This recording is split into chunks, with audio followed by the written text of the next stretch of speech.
महेंद्र विश्वकर्मा ने बचपन से ही अपने पिता को अपने परिवार के पालन पोषण के लिए संघर्ष करते हुए देखा। कैसे कैसे करके जीवन यापन हम लोगों को चलता था। कपड़े भी हमारे मासी के घर से आते थे हम लोग पहनने के लिए। खाने के लिए राशन हमारे मामा के यहाँ से आता था। तो हम लोग खेत तो था लेकिन उतना हम लोगों को बस नहीं होता था, और बुक्स भी पढ़ने के लिए नहीं मिलता था। तो हमारे साथ में एक मेरा फ्रेंड, बेस्ट फ्रेंड था, उन्होंने मुझे पढ़ने के लिए थोड़े छोटे बुक्स के लिए हेल्प किया था, जो भी उस वजह से हम थोड़े थोड़े करके पढ़ाई कर पाए। ऐसे ऐसे करके तकलीफ़ों में पढ़ाई करके 10th क्लास में कोर्स पूरा किया। एक वक्त तक उनके भाई ने मदद की और उसके बाद महेंद्र ने अपने पिता की मदद करने का निर्णय लिया। 10th क्लास के बाद में मैंने मन में तो उसी दिन से सोच लिया, तो मैं अभी तो पढ़ाई नहीं कर सकता हूँ, क्योंकि मुझे पढ़ाने के लिए सपोर्टर कोई, पिताजी के पास उतनी कमाई नहीं थी कि वो पढ़ा सके। तो मैंने डिसाइड कर लिया कि मैं भी यहाँ से 10th क्लास होने के बाद में बाहर जाऊँगा, तो कुछ कमाऊँगा तो पिताजी को सपोर्ट होगा। तो मैं हैदराबाद में आया, 2000 में आया। महेंद्र ने कड़ी मेहनत की, लेकिन वो काफी नहीं था। नौकरी के दौरान उन्होंने अपने जीवन में नशे के लिए दरवाजे खोल दिए। काम कर तो रहा था, पैसे तो आ रहे थे, लेकिन पैसे उतना नहीं आ रहे थे जितना मतलब घर का खर्चा हर एक का मेंटेनेंस हो पाए।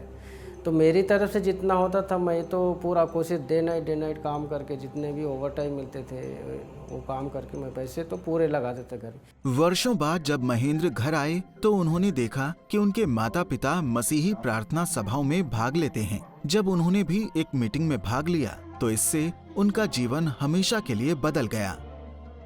उस टाइम में जब उन्होंने प्रेयर करने के बाद में, जैसे कि कोई इतना बड़ा पत्थर मेरे सिर पे सालों सालों से लेके घूम रहा हूँ, वो पत्थर कैसे कोई उतार कर रख दिया बोल के मैं इतना हल्का फीलिंग कर रहा था, इतना मुझे अच्छा लगने लगा उस टाइम से। एक बार जब वो अपने दोस्त के साथ चर्च में थे तो कुछ ऐसा हुआ। पास्टर प्रवीण के पास मैंने जो वहाँ पे जो प्रेयर हीलिंग सर्विस हुआ, तो सिगरेट पीने वाले, गुटखा खाने वाले, इन लोग क्या करे तो खड़े हो जाओ बोले। तो इन्होंने भी बोला आप भी खड़े हो जाओ, क्योंकि इनको पता था कि मैंने तो नहीं बोला कि मैं ऐसा पीता खाता हूँ, कि उनको पता था कि ये इसमें है। तो उन्होंने बोला आप खड़े हो जाओ, तो मैं भी खड़ा हो गया। सब लोग हाथ ऊपर करते। जब वहाँ से रिटर्न आया मैं, आज तक, तब से लेके आज तक मैंने सिगरेट को हाथ नहीं लगाया, दारू बोलते शराब को नहीं पिया, और जो गलत सोच थी मेरे अंदर से वो सोच निकल गई, कि जो मेरी टेंशन थी बोलते वो भी निकल गई। महेंद्र ने बाइबल पढ़ना शुरू किया और इसी से उन्हें अपनी बुरी आदतों को छोड़ने की ताकत मिली। जल्द ही उन्होंने प्रभु यीशु मसीह को अपना जीवन समर्पित कर दिया।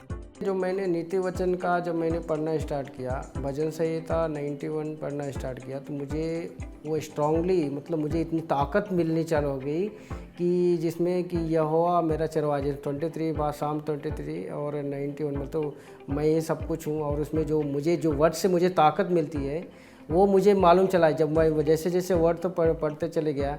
और नीति वचन जब मैंने पढ़ा, नीति वचन में मुझे वो ज्ञान किसके पास कब मिलना चाहिए, कौन सी बात रखनी चाहिए, और किधर जाना चाहिए, और क्या करना चाहिए क्या नहीं चाहिए, वो नीति वचन से मैंने सीखा। प्रभु यीशु मसीह की सहायता से महेंद्र ने कड़ी मेहनत की और अपने परिवार की हर जरूरतों को पूरा किया जिसकी उन्हें आवश्यकता थी। आज से अब तक मैं मेरा खुद का वन वर्कशॉप में लगाया, करिश्मा फैब्रिकेटर जो रजिस्टर्ड है, उससे मैं काम करते चला, आज बढ़ते चला गया। घर भी बनाया मेरा गांव में, पूरा घर भी जो प्रॉब्लम था वो घर बनाया। 4 भाइयों का शादी किया, मेरे ही पैसे से उन लोगों को शादी किया, उन लोग पढ़ाया लिखा। अभी भी एक लास्ट भाई है, एक शादी चल रहा है, उसका जो बात चल रहा है, वो भी डिग्री BCom उसका कंप्लीट हो गया। आज महेंद्र विवाहित हैं और उनके 3 बच्चे हैं। वो और उनका परिवार अपने जीवन में आई आशीष और खुशियों के लिए प्रभु के आभारी हैं। मैं धन्यवाद देता हूँ पिता परमेश्वर का, जो मैं जीसस में आया। जीसस ने जो बोलते मैं अपनी शांति तुम्हें दूंगा, तो आज जीसस ने मुझे अपनी शांति दी है। मैं इतना खुश हूँ, मैं इतना संतुष्ट हूँ कि परमेश्वर में जो मैं चाहता हूँ आज मेरे लिए वो परमेश्वर करता है। बुरी आदत से छुड़ाया मुझे परमेश्वर ने, हर एक परेशानियों से दूर किया परमेश्वर का। मैं पूरे हृदयपूर्वक धन्यवाद दूंगा।